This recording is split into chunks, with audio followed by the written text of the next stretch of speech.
In our lesson for June the 29th, we're going to look at Ezekiel chapter 28. And we need to notice right off that this is a new direction of the prophet. In fact, chapter 25 is a turning point in the book. Up to chapter 25, Ezekiel is directing his attention to the people of Judah. And he's pronouncing God's judgment upon God's chosen people. He says Jerusalem will be destroyed and the people will be taken into exile. That's the message of chapters 1 through 24. Chapter 25 through chapter 32, he directs a message of judgment toward the nations that are surrounding Israel. And so it's a new direction.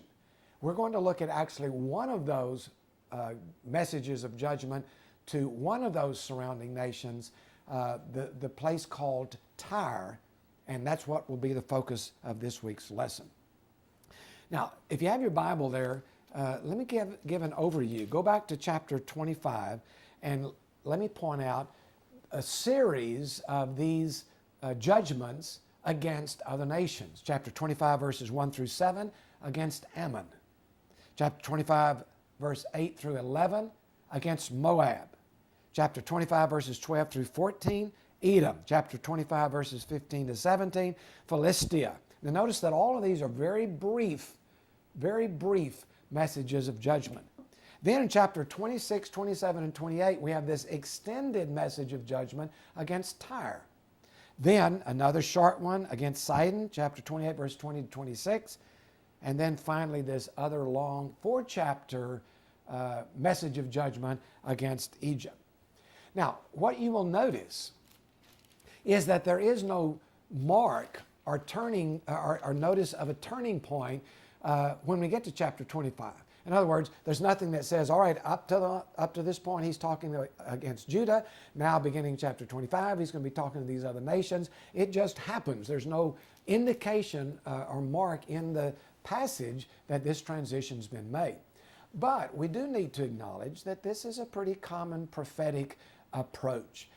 In other words, the prophets not only pronounced messages of judgment against Israel and Judah, but also against the surrounding countries. We see that in Jeremiah chapter 46 through 51, for example.